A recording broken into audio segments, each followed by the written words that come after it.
Neighborhood watch. The neighbors of this community are organized against crime. Signs like these can be seen on thousands of streets in hundreds of neighborhoods in my home country of Canada. And I'm sure many, if not all of you, have seen some sort of similar sign in your own languages, in your own communities. But as a community of digital bankers here today, how well do you know your digital neighborhood? More specifically, how well do you know the neighborhood that your mobile application, your mobile banking application resides? One of the more dangerous areas for mobile application security is the device it sits on. Yet few mobile application developers are aware of the risks or understand their direct surroundings.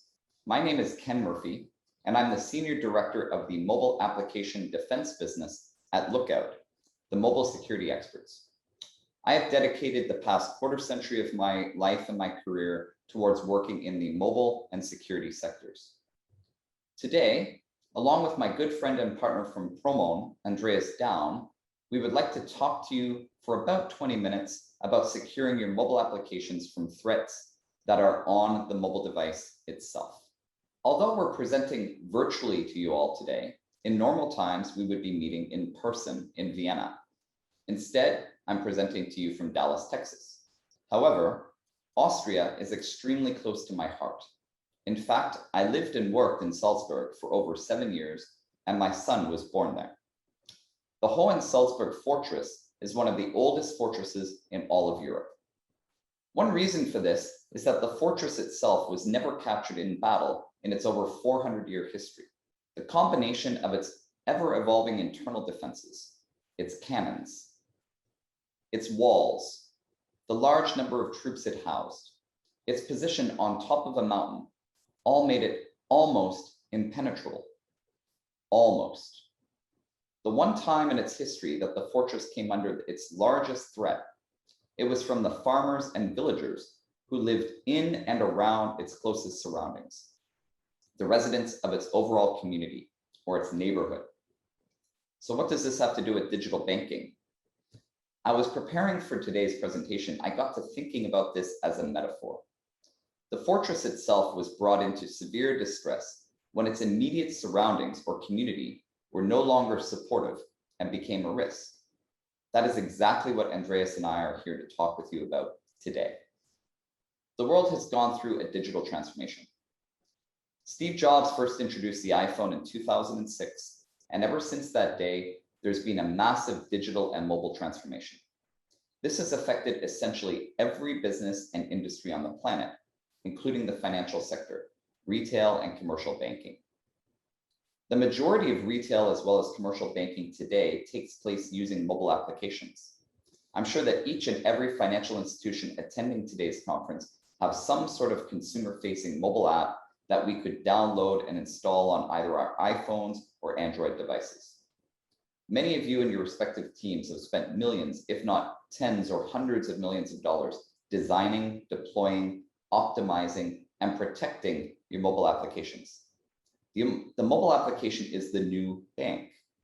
Most banking customers these days almost never enter a physical banking branch, but do as much of their banking on a mobile application as possible. This has created huge benefits for both the consumer as well as yourselves, the financial institutions. For every dollar invested in mobile applications, as banks, I'm sure you're saving tenfold in managing physical branches around your respective territories. But let's step back quickly and remember what life was like in a predominantly physical banking world. You had many physical branches spread out across your particular markets. At the core of each of your branches, you had a very expensive vault where you would keep all of your valuable assets, including your customer safety deposit boxes, any cash or other valuables you had on hand. That vault was likely caged inside the bank. Your customers would interact with a bank teller who would sit or stand at a desk and were essentially the main point of customer experience for you as the bank. Many of your customers would never interact with anyone at your bank other than the teller. Likely behind these desks sat the infamous button, the security button portrayed in movies, where the bank teller could quietly summon security or police if needed. The bank itself had security guards on the inside and various other physical security systems. And of course, the bank itself was a structure, a building, often its own building. A lot of time and energy were spent building security into the physical banking branch. Put simply, a lot of time, effort, and money were invested in deploying these physical structures. The structures, just like Salzburg, were mini fortresses in their own right. In addition, a lot of time and effort were placed on identifying where to build this very expensive asset in the first place.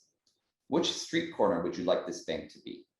Of course, you want it to be as close as possible to your clients, but at the same time, you wanted to ensure the safety of your assets. So you preferred to place your banks on physical real estate that you deemed as safe as possible. Shifting to today and a typical mobile application. A lot of security is built inside of the mobile app. You secure and encrypt your connection with your cloud. You build robust authentication engines, and you have back-end risk and fraud management engines reviewing your transactions in real time for any irregularities. However, effectively, every financial institution in the world has become somewhat complacent when it comes to the physical real estate that the mobile banking application runs on, the neighborhood that the app lives in, the end user's device. The device really is the new street corner where you have built your bank, where you've built all of those internal defenses. But instead of having a few hundred or a few thousand street corners and branches to deal with, you now have millions of small pieces of digital real estate to manage. The issue is that these devices, in their millions and tens of millions, are not secure and represent a major backdoor to fraud. Andreas will now explain to you in a bit more detail what some of these risks are. Over to you, Andreas. Thanks a lot, Ken. Hi, everybody. My name is Andreas Daum, Vice President, Business Development and Head of Innovation at Promon.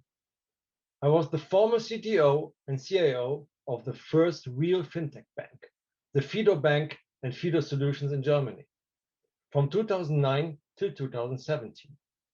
During this time, I was a Promon customer. At Fido, we decided to use Promon at a very early stage, as based on the nature of a fintech bank, also dealing with Bitcoins, we do face a lot of cyber criminal attacks. I do speak banking. I do know the daily challenges, how to balance between perfect user experience, security, compliance, and governance. Mobile iOS and Android-based apps are dominating the banking services access. The banks can control their environment, their perimeters, on-prem or cloud-based. Best practice usage of web application firewalls, IPS and IDS systems, antivirus, logging and reporting systems to protect the backend is more or less standard. But the execution environment of the main and most exposed endpoint, the banking app, is out of control. This is an untrusted and potentially already malware-infected environment. During Money 2020 in Las Vegas, a white hat hacker showed on the stage that 29 of 30 of the most used mobile banking apps in the US could be hacked within minutes and manipulate transactions. Moreover, API keys, backend passwords, and other secrets, which would allow a cyber criminal attacker to cause serious damage, were accessible in no time. Zero-day exploits, common and already known OS vulnerabilities, are or will be fixed on supported iOS and Android versions only. That being said, and given the last statistics, we see that nearly 30% of the devices which are used to access banking services are out of OEM support. No patches, no security fixes available. common and known vulnerabilities have an easy play on those devices. This is particularly the case in the Android world, where we see a huge number of second and third time usage of older devices. But banks do support those outdated operating systems by necessity because of the high number of users which are using those devices. One of the most critical Android vulnerabilities, called Strandhog, found by the Promon research team, exists within Android versions 5 to 10. Banks already lost millions of customer money based on manipulated apps which have used the Strandhog vulnerability. The given fact is that even still 30% of the Android devices which are currently accessing banking services are attackable with Strandhog. The only solution to protect a mobile banking app in this untrusted environments is to shield and to harden the app and make it self-protecting. Lookout and Promon are the thought leaders around mobile app security. Back to you, Ken. Great, thanks, Andreas. As Andreas mentioned, the general community where a mobile application resides can be a very dangerous place. The device could have significant malware or be rooted or jailbroken, opening up your end customers and ultimately you as a financial institution for fraud or other criminal acts. To prove this point, and to prove how some of these environments can be a bit more dangerous than you might expect, we decided to put a spotlight on one European country. For today's purposes, we chose Poland. We randomly selected 5 of the top 10 Android mobile banking applications as a reference. We merged all the data together to keep the information anonymous. At Lookout, we protect over 200 million mobile devices around the world through our mobile endpoint protection product suites. So the laws of large numbers dictates that we will have a certain amount of crossover, where both the Lookout endpoint protection sits on the same device as your mobile banking application. This allows us to take a sample of the risks that are present in the general neighborhood where your applications are residing. Across the sample size of 5 mobile applications in Poland, which collectively would have well over 10 million installations on Android, we found that Lookout crossed over on approximately 36,000 devices. Although this is a small percent of the total installed base, it is large enough. It's a large enough figure to be statistically relevant. Within this sample size of 36,000 devices, 5.6% have had a device security compromise in the last 4 years. In addition, there have been on average 3.3 unique security issues on each impacted device. We can then further review what security issues are. In this particular example, 14% of the issues came from malware. We then categorized this malware and identified that a large amount, approximately 24%, are Trojans.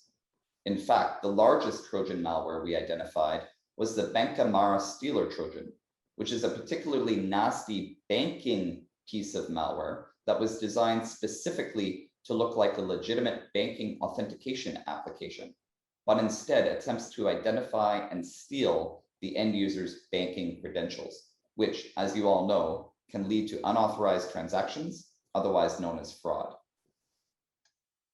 Overall, in this review, we found that considering the large number of Banca Mara Stealer Trojans alone, that this particular Polish subsection of the market lives in a slightly dangerous digital neighborhood, and that these banks should probably look for new ways to protect themselves on their mobile apps. This is what we call a shadow security review, something we can easily do for your specific application if requested. It provides you with a general overview on the crime rates or potential for crime in your neighborhood. Lookout and Promon strongly recommend that you take a look at your neighborhood because you likely are unaware of your surroundings and the potential for crime that is sitting next door. It's time for you to set up your own neighborhood watch.